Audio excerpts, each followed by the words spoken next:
નમસ્કાર મિત્રો, અમદાવાદની 7 ડે સ્કૂલની મર્ડરની ઘટનાને હજી તો મહિનો દિવસ થયો છે. ત્યાં જૂનાગઢની આલ્ફા સ્કૂલની હોસ્ટેલનો વિડીયો સામે આવ્યો છે અને એક નહીં બે વિડીયો સામે આવ્યા છે. તમે પહેલાં આ વિડીયો જોઈ લો અને એને જોવા કરતાં ધ્યાનથી સાંભળજો કે વિડીયોમાં છોકરાઓ શું બોલે છે. એના પછી હું તમને આખી વાત કરું.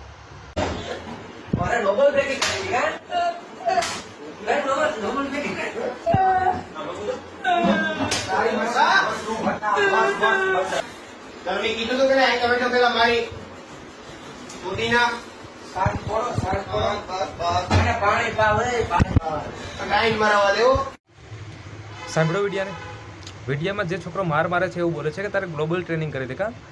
હવે આ ટ્રેનિંગ જે છે એ સમજવા જેવી વસ્તુ છે. શું છે તો કે આ ટ્રેનિંગ એવી છે કે જે આપણે કહી શકીએ કે વોકેશનલ કોર્સ, કે જ્યારે સ્ટુડન્ટને વેકેશન હોય ત્યારે અમુક સ્ટુડન્ટો બીજો કંઈક પોતાના સબ્જેક્ટથી દૂર લઈને એક્સ્ટ્રા કંઈક શીખવા માટે માગતા હોય, એક્સ્ટ્રા ટ્રેનિંગ લેવા માગતા હોય, એ કોર્સની વાત ચાલી રહી છે. એટલે મારું માનવું એવું છે કે જે વિદ્યાર્થી માર ખાય છે એ વિદ્યાર્થીએ એમના પ્રોફેસરોને અથવા તો હોસ્ટેલના સંચાલકોને વાત કરી હશે કે ભાઈ મારે વેકેશનમાં આ કોર્સ કરવો છે, જેથી કરીને મને હોસ્ટેલમાં રહેવાની પરવાનગી મળે, અથવા તો સ્કૂલના સંચાલકોને વાત કરી હશે કે ભાઈ મારે આ કોર્સ કરવો છે, અને એ વાત આ વિદ્યાર્થીઓ સુધી પણ પહોંચી હોય.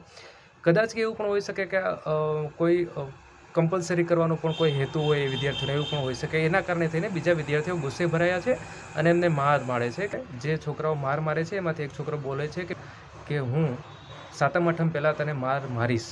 હવે તમે વિચાર કરી લો કે ઓલરેડી એ છોકરાને વોર્નિંગ મળેલી હતી અને એ વોર્નિંગને અનુરૂપ જે છોકરા મારે છે 7મ 8મ પહેલાં એમને માર પણ મારે છે, બરાબર.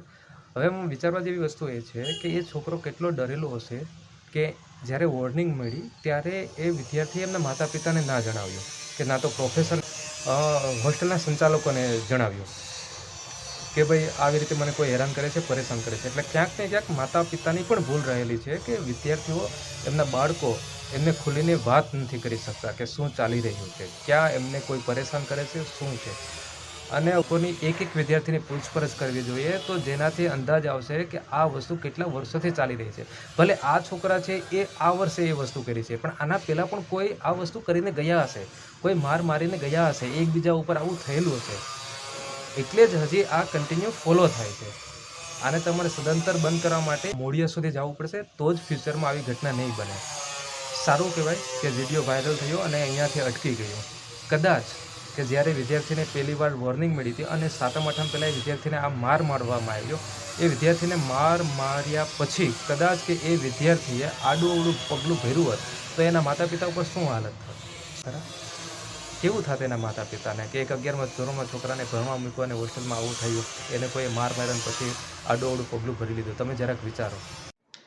અને બીજી એક વાત કે મીડિયામાં અને પોલીસે આખા કેસને બદલાવી દીધો છે. મીડિયા અનુસાર અને પોલીસ અનુસાર એવું છે કે કબડ્ડીની મેચમાં કંઈ માથાકૂટ થઈ હતી અને એ કબડ્ડી મેચના બીજા દિવસે 4-5 વિદ્યાર્થીઓ, જે પીડિત વિદ્યાર્થી છે એના રૂમમાં જાય છે ને ત્યાં મારે છે. પણ ખરેખર એવું કશું જ નથી. સ્પોર્ટ્સને લગતી કોઈ પણ વાતચીત નથી. આખા કેસને બદલાવવાની વાત ચાલે છે અત્યારે અહીંયા. ક્યાંક ને ક્યાંક સ્કૂલ અંદર ખાને છુપાવવાનો પ્રયત્ન કરી રહી છે કે ખરેખર શું થયું હતું.